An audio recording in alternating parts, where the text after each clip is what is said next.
البيت يحتاج إلى ثلاثة أشياء. يحتاج أن نقرأ صفحة من القرآن كل يوم. نقعد مع بعض. اسمعوا يا أمهات ويا آباء، اسمعوا والله اسمعوا. نجلس مع بعض، فكل واحد يقرأ صفحة من القرآن. صفحة القرآن تحتاج دقيقتين على الساعة دقيقتين. ونقرأ حديث من أحاديث رسول الله. افتح رياض الصالحين، قال صلى الله عليه وسلم: المسلم من سلم المسلمون من لسانه ويده. صدق رسول الله. سكرنا الكتاب، خلصنا. صفحة قرآن وحديث، ويحتاج إما استغفار أو صلاة على رسول الله 100 مرة.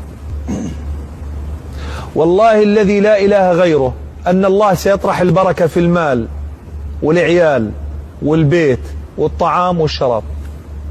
طبقوا يا أمة محمد. سيطرح الله البركة، سنجد البركة في المال والعيال والبيت والطعام والشراب.